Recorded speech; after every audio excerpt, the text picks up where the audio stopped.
Tiga. Selamat pagi, kami dari grup 7 dari tugas kelompok Foundation of AI. Saat ini kami akan memaparkan penerapan kecerdasan buatan atau AI di bidang pendidikan.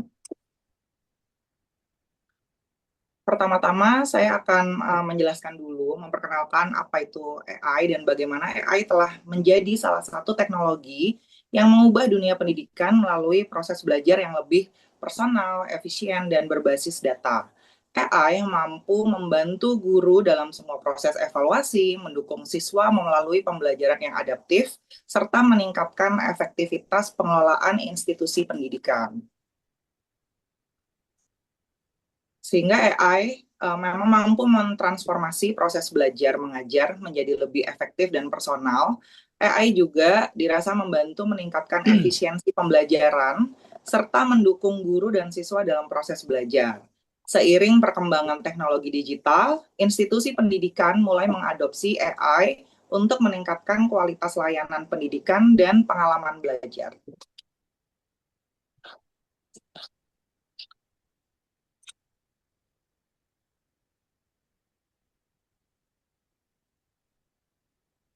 Ya, selanjutnya saya Muhammad Raffi Rabani ingin mempresentasikan materi saya mengenai tantangan utama yang dapat diatasi oleh dunia pendidikan menggunakan artificial intelligence.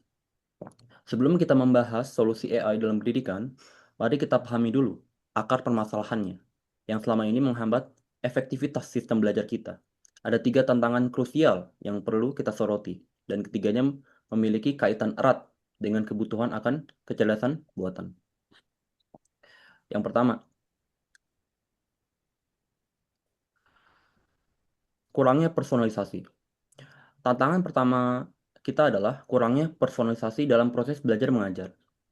Saat ini, sistem pendidikan kita masih menerapkan pendekatan one size fits all atau satu ukuran untuk semua. Semua siswa dalam satu kelas diperlakukan sama, materi yang sama, kecepatan internet yang sama, dan juga metode yang sama. Nah, dampaknya, padahal setiap siswa memiliki kecepatan belajar dan gaya belajar dan tingkat pemahaman yang berbeda-beda.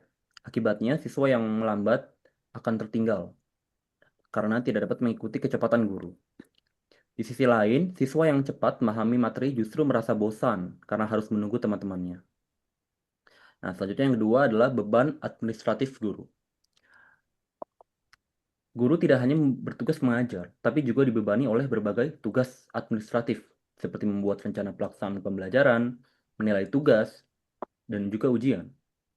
Mengisi rapor juga sehingga mengelola dokumen kelas-kelas yang lainnya. Tidak jarang 60 hingga 70% guru waktunya tersita untuk pekerjaan-pekerjaan administratif. Selanjutnya adalah kesenjangan akses mutu. Nah, tantangan ketiga yang tidak kalah penting adalah kesenjangan akses mutu di dunia pendidikan kita. Ketimpangan antara daerah perkotaan dan pedesaan, terutama di wilayah 3T, terdepan, terluar, dan tertinggal, masih sangat terasa. Daerah-daerah tersebut kekurangan jumlah guru yang berkualitas, keterbatasan infrastruktur sekolah, dan minimnya akses terhadap sumber belajar yang memadai. Dampaknya adalah kualitas pendidikan di daerah terpencil jauh tertinggal dibanding dengan di kota besar. Anak-anak di daerah tidak dapat mendapat kesempatan belajar yang sama dengan anak-anak di perkotaan. Selanjutnya materi slide berikutnya. Nah, tantangan lainnya adalah pendekatan pembelajaran yang seragam. Sistem pendidikan kita saat ini masih yang sama ya, jadi masih terpusat ya. Tentunya sistem pendidikan ini juga memberikan dampak gitu ya, atau ironi atau fakta-fakta yang eh, mungkin kurang dapat memuaskan para wali murid ya. Setiap siswa juga kan dilahirkan dengan kecepatan belajar dan gaya belajar visual dan auditori yang beda-beda. Sehingga pendidikan seharusnya menjadi individu. Maksudnya membentuk individu, bukan mencetak produk massal. Sehingga artificial intelligence melatar belakangi masalah-masalah berikut. Nah, yang selanjutnya minimnya umpan balik real time. Saat ini siswa hanya mendapatkan evaluasi pada momen-momen tertentu. Ujian harian, ujian tengah semester, ujian akhir semester. Di luar momen itu, Siswa berjalan dalam gelap tanpa tahu apakah pemahamannya sudah benar atau masih keliru. Nah, masalahnya adalah kesulitan belajar siswa seringkali terdeteksi dan juga terlambat. Analoginya adalah mungkin bayangkan seorang navigator ya, yang hanya mengecek posisi kapal seminggu sekali. Sangat mungkin kapal itu sudah tersesat jauh sebelum perbaikan dimulai. Jadi tidak ada umpan balik real time, tidak ada saling komen seperti itu ya, antara siswa dan guru. Selanjutnya adalah belum siapnya ketidaksiapan menghadapi era digital. Perkembangan teknologi, terutama AI, itu bergerak dengan kecepatan yang sangat tinggi dalam beberapa tahun terakhir. Kurikulum pendidikan kita juga bergerak sangat lambat. Bahkan metode pengajaran yang digunakan pun masih didominasi oleh pendekatan konvensional yang belum mengintegrasikan teknologi secara optimal. Nah, berikut hal-hal tersebutlah yang menjadi tantangan utama yang dapat diatasi oleh artificial intelligence. Oke, slide berikutnya.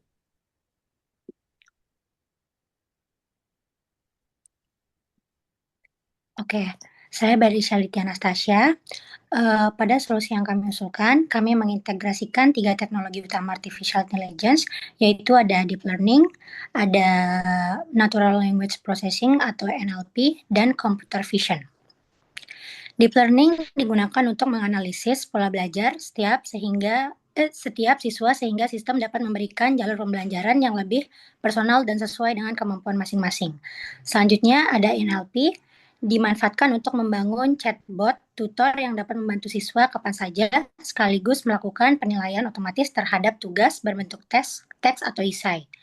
Kemudian yang ketiga ada computer vision, digunakan untuk mendukung proses pengawasan ujian secara digital, serta membantu digitalisasi dokumen fisik agar proses administrasi menjadi lebih efisien. Nah, ketiga teknologi ini saling melengkapi untuk menciptakan sistem pembelajaran yang lebih cerdas, adaptif, dan efektif. Oke, pada bagian deep learning, Oke, pada bagian deep learning, fokus utamanya adalah menciptakan personalized learning path atau jalur belajar yang disesuaikan dengan kebutuhan setiap siswa. Teknologi ini menggunakan neural network untuk memprediksi knowledge gap, yaitu materi apa saja yang masih belum dikuasai oleh siswa. Selanjutnya, sistem akan secara otomatis menyesuaikan tingkat kesulitan materi berdasarkan performa siswa secara real time. Selain itu, sistem juga memberikan rekomendasi konten pembelajaran seperti video atau kuis yang paling sesuai dengan gaya belajar siswa sehingga proses belajar menjadi lebih efektif. Selanjutnya yang NLP solution. Dengan memanfaatkan Large Language Model atau LLM, sistem dapat berperan sebagai tutor virtual yang siap membantu siswa selama 24 jam. Melalui fitur ini, AI mampu melakukan percakapan dua arah dengan siswa serta membimbing mereka langkah demi langkah dalam menyelesaikan soal atau memahami materi. Selain itu, terdapat fitur Automated Essay Scoring yang dapat mengevaluasi esai berdasarkan aspek koherensi tata bahasa dan kualitas argumen secara otomatis, sehingga proses penilaian menjadi lebih cepat, objektif, dan konsisten. Selanjutnya yang computer vision. Teknologi terakhir adalah computer vision yang berfokus pada pengawasan dan penilaian dalam lingkungan pembelajaran digital. Salah satu penerapannya adalah smart proctoring, yaitu sistem yang dapat mendeteksi gerakan atau aktivitas mencurigakan selama ujian online untuk mengurangi potensi kecurangan. Dan itu terdapat engagement analysis, yaitu kemampuan AI untuk menganalisis ekspresi wajah dan arah pandangan siswa guna mengetahui tingkat fokus maupun kebosanan selama proses pembelajaran berlangsung. Dengan penerapan computer vision, integritas akademik dapat lebih terjaga, sekaligus membantu tenaga pendidik memahami keterlibatan siswa selama kegiatan belajar.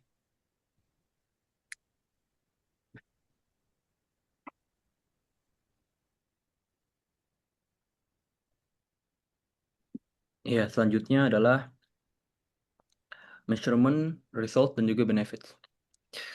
Setelah kita memahami berbagai tantangan dalam pendidikan, sekarang saatnya kita melihat bukti bahwa AI benar-benar mampu menjawab masalah-masalah tersebut. Saya akan memaparkan hasil dari sebuah studi yang cukup komprehensif tentang penerapan AI dalam dunia pendidikan. Mari kita lihat datanya. Yang pertama, peningkatan akurasi dan efisiensi penilaian. Fokus pertama dari penelitian ini adalah bagaimana AI mampu meningkatkan akurasi dan efisiensi dalam proses penilaian pendidikan. gambaran studi. Studi ini melibatkan sekitar 449 mahasiswa programming sebagai subjek penelitian. Para peneliti mengembangkan sebuah framework penilaian personal berbasis AI untuk mengevaluasi hasil belajar mahasiswa secara otomatis dan adaptif. Nah, mengapa 449 mahasiswa? Jumlah sampel yang besar ini memberikan hasil yang lebih representatif dan dapat digeneralisasikan untuk populasi yang lebih luas. Apa yang dinilai? Nah, yang dinilai adalah penilaian mencakup berbagai aspek pemahaman mahasiswa terhadap materi pemrograman, mulai dari logika dasar hingga implementasi kode. Hasil pertama ya, itu akurasi penilaian data akurasi penilaian AI berkorelasi 0,847 dengan konsensus ahli manusia. Juga nilai korelasi 0,847 ini berada pada rentang sangat kuat karena mendekati angka 1. Ini berarti penilaian AI hampir sama dengan penilaian yang diberikan oleh para pakar di bidangnya. Nah, tambahan memo. Nilai Fleiss kappa sebesar 0,74 menunjukkan tingkat kesepakatan antar penilai yang substansial. Artinya AI konsisten dalam menilai, sama seperti penilai manusia yang handal. Maknanya adalah ini membuktikan bahwa AI tidak asal memberi nilai. Kualitas penilaiannya setara dengan tenaga ahli. Juga ada efisiensi waktu, dan juga ada penilaian speaking dengan OpenAI Whisper. Ya, ini adalah contohnya. Sistem Whisper mencapai nilai Coherence kappa 0,81. Nah, dari semua itu, sistem AI dapat menilai kemampuan berbicara siswa dengan tingkat reliabilitas yang sangat tinggi dan setara dengan penilaian manusia. Dengan kata lain, AI mampu mendengarkan, memahami, dan mengevaluasi pengucapan, tata bahasa, dan kelancaran berbicara dengan sangat baik. Ya, selanjutnya.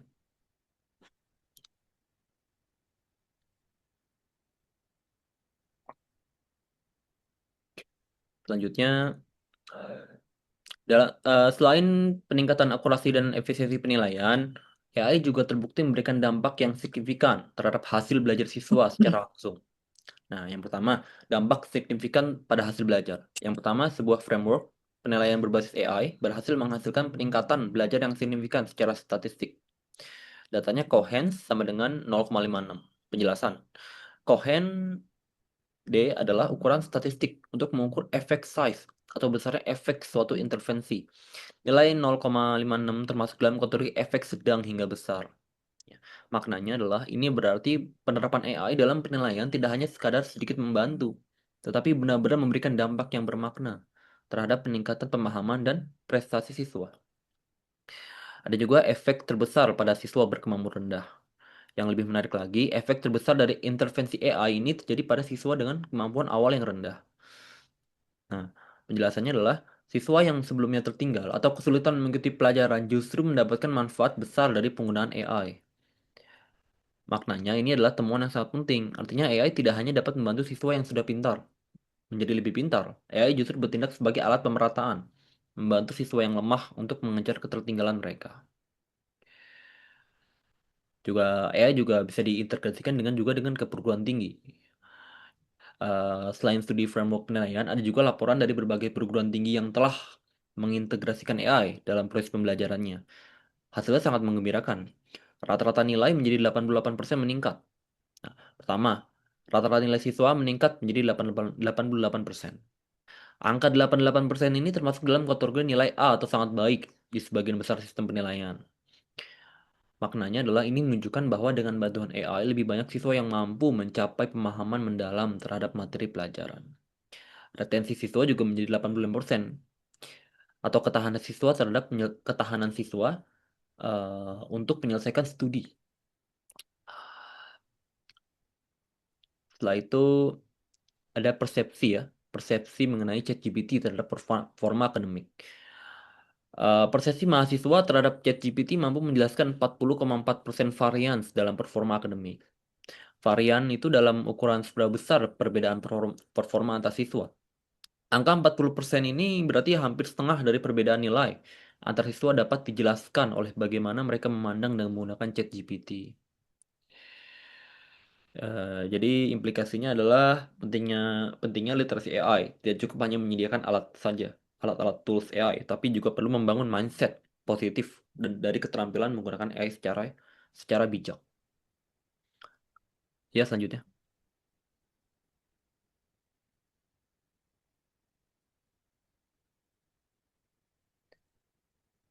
Ya, selanjutnya. Baik.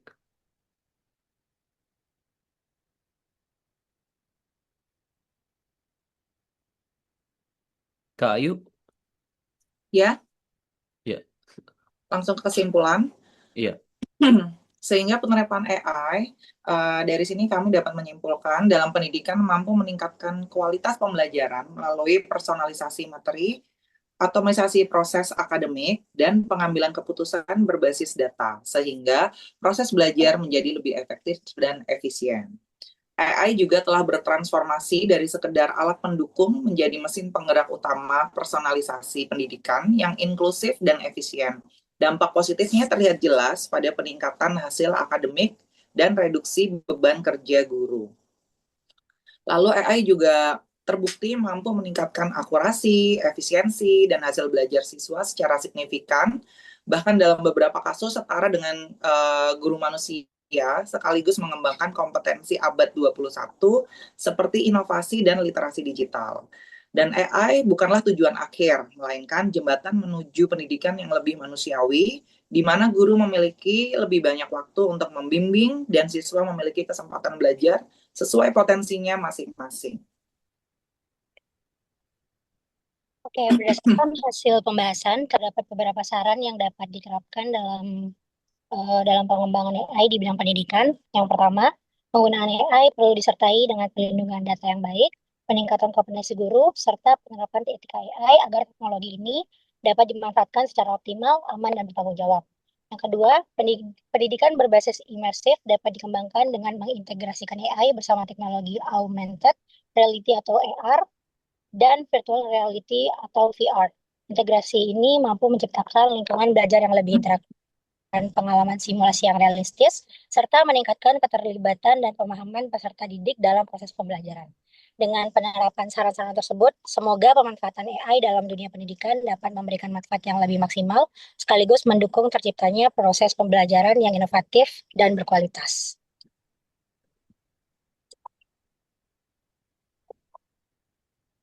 Berikut adalah referensi kami dalam membuat tugas ini dan sudah kami paparkan selebihnya di atas. Terima kasih, kami tutup presentasi kali ini dari kami kelompok 7.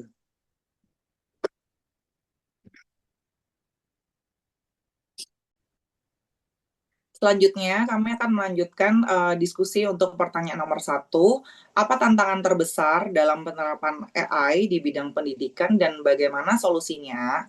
Kalau menurut kelompok kami, tantangan terbesar adalah bagaimana menjaga keseimbangan antara pemanfaatan AI dan peran guru.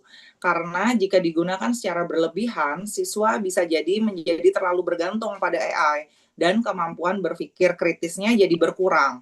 Sehingga solusinya AI sebaiknya digunakan sebagai alat pendukung pembelajaran saja, bukan pengganti guru. Selain itu, menurut kami, sekolah perlu memberikan edukasi mengenai penggunaan AI yang etis dan juga lebih bertanggung jawab. Silahkan selanjutnya untuk diskusi pertanyaan nomor 2. Ya, baik. Saya Muhammad Rafli.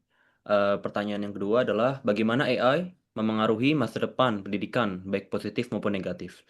Nah, AI akan memberikan dampak yang sangat positif ya. Banyak dampak yang sangat positif, seperti pembelajaran yang lebih personal, proses belajar yang lebih efisien, dan juga akses pendidikan yang lebih luas.